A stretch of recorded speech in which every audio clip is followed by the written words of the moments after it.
আসসালামু আলাইকুম everyone, welcome back to another new video with Mamun Hossain. বন্ধুরা, আপনারা সবাই কেমন আছেন? আপনাদের দোয়ায় আলহামদুলিল্লাহ আমি অনেক অনেক ভালো আছি এবং সুস্থ আছি।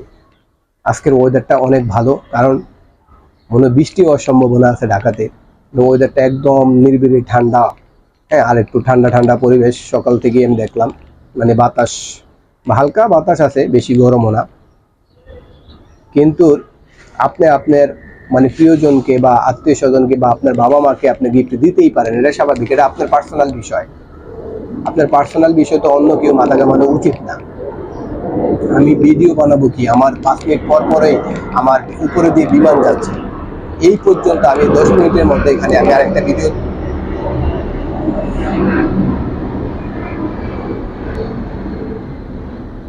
শান্তি মতো আমি কোনো ভিডিও তৈরি করতে পারি না। কারণ আমার বাসাটা এমন লোকেশনে, বসুন্ধরাতে, আর হলো এয়ারপোর্টের কাছে। আমার এখান থেকে এয়ারপোর্টে যেতে 5 থেকে 10 মিনিট লাগে, গাড়িতে উঠলেই 10 মিনিটের মতো লাগে, রাস্তা ফাঁকা থাকলে। কারণ এমন পরিস্থিতিতে বিকালে হোক, দিন হোক, রাত্রে হোক, সকাল হোক, সব সময় এখানে আমার উপরে দিয়ে বিমান যায়। এইখানে বসছি মনে 5 মিনিট না, 5 মিনিটের উপরে হবে। এই পর্যন্ত 1 2 3 4 4টা না 5টা বিমান চলে গেছে।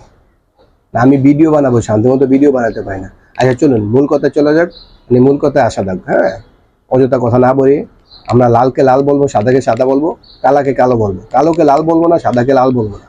যেটা লিগ্যাল ওইটাই আমরা বলার চেষ্টা করব এবং পিওর অথেন্টিক কথা বলার চেষ্টা করব, যাতে কোনো ভেজাল, নির্ভেজাল, ফরমালিন মুক্ত কথা, যাতে কোনো কি নাই, ভেজাল নাই। বাঁচলে শহীদ নাকি? না না, বাঁচলে শহীদ না, বাঁচলে গাজী আর মরলে শহীদ। চলুন পয়েন্টে আসা যাক। রাফসান ছোট ভাই, তাই না? ওনাকে সবাই চিনে।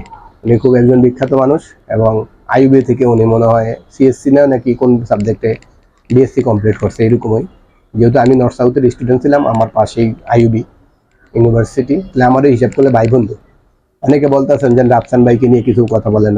রাফসান ভাইকে নিয়ে এই আগে আমি প্রথমে বলছি, আপনি আপনার প্রিয়জনকে বা আপনার বাবা মাকে বা আত্মীয় স্বজনকে আপনি গিফট দিতেই পারেন, কোটি কোটি টাকার গিফট দিতে পারেন, সেটা আপনার পার্সোনাল বিষয়।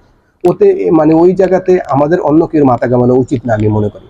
কিন্তু আপনার বাবা মা বা আমার বাবা মাকে আমি গিফট দিতেই পারি, 10 টাকা দামের গিফট বা 1 কোটি টাকা দামের গিফট, এটা আমার বিষয়। কিন্তু আমার বাবা মার লোন থাকতে পারে, বা ব্যাংক থেকে আমার ঋণ খেলাপি বা ব্যাংক থেকে টাকা নিতেই পারে, সেটা বাবা মার বিষয়। বা আমাদের বাবা মা বিজনেস করে, সেই জন্য আমার টাকা নিতে। এরকম এই রাফসানের ক্ষেত্রে সেম বিষয়টাই হয়েছে। কয়েকদিন আগে দেখছেন রাফসান তার বাবা মাকে 2 কোটি টাকা দামের, মনে হয় এরকম কাছাকাছি, অ্যাপ্রক্সিমেটলি 2 কোটি টাকা দামের গাড়ি উপহার দিছে। তখন অনেকের এটাতে জ্বালাতন শুরু হয়ে গেছে, কি 2 কোটি টাকা দিয়া রাফসান তার বাবা মাকে গাড়ি দিছে। কিন্তু পরে আবার নিউজ পাইলাম যে তার বাবা মার নাকি ব্যাংকে লোন আছে, কারণ তাদের একটা বিজনেস আছে মনে হয়, এরকম। এই জন্য বিজনেস পারপাসে ব্যাংক থেকে লোন নিছে, কিছু বন্ধক রেখে। এখন উনি নিতেই পারে। হ্যাঁ, ওই ঋণ খেলাপি, ওইটা নিয়ে ওটা হলো কোর্টের বিষয়। তারপরে ওইটাতে মনে হয় সুদ টুদ বাইরা 3 কোটি 4 কোটি এরকম সামথিং এর মধ্যে চলে গেছে। হ্যাঁ, এই জন্য অনেকে বলে যে চাইলে কিন্তু উনি উনি ওনার বাবা মাকে এত টাকা দিয়ে গাড়ি দিছে, গিফট দিছে, কিন্তু ওনাদের তো অবশ্যই টাকা আছে, ওনারা কেন ব্যাংকের ঋণ পরিশোধ করে না? আমি আমার থিঙ্কিং এবং আমার চিন্তাধারা থেকে আমি বলতে পারি যে আমার মনে হয় যদি রাফসানের এত টাকাই থাকে, হ্যাঁ, রাফসান ভাই যেহেতু আমার সেম এজ, আমার থেকে কম হবে, আমার বড় হবে না। হ্যাঁ, রাফসান ভাইই বলি, কারণ একজন যাকে আমি চিনি না তাকে তুই বলে বা সম্বোধন করা ঠিক না। রাফসান ভাই, ওনার উচিত ছিল মনে হয় তার বাবা মাকে টাকাটা দিয়ে হেল্প করা, যেহেতু তার বাবা মার একটা ঋণের বোঝা আছে, তাই না? খোদাই না করুক তার বাবা মা মারা গেল, তখন বা খোদাই না করুক আমার বাবা মা মারা গেল, ওই আমার উপরে দিয়ে বিমান যাইতেছে। এক ভিডিওতে দেখছেন 2টা বিমান যাচ্ছে, অবশ্যই আপনারা বিমানটা সাউন্ড শুনতে পারতেছেন। আচ্ছা, পয়েন্টে আসা যাক। হ্যাঁ, বিষয়টা হলো খোদা না করুক আমার বাবা মা মারা গেল বা আমার বাবা মার, পয়েন্টে আসা যাক। কারণ হলে আমরা কারোর পাও চাটতে বসি না, আমরা হক হালালি অথেন্টিক কথা বলবো, যেটা পিওর, যাতে কোনো কি নাই, ভেজাল নাই। কারণ খোদা না করুক আমার বাবা মা মারা গেল, আমার বাবা মার ঋণ আছে, কিন্তু আমার বাবা মা যে মারা গেল, মারা যাওয়ার পর এই ঋণের বোঝাটা কার বহন করতে হবে, সেটা আপনাদের কাছে আমার প্রশ্ন।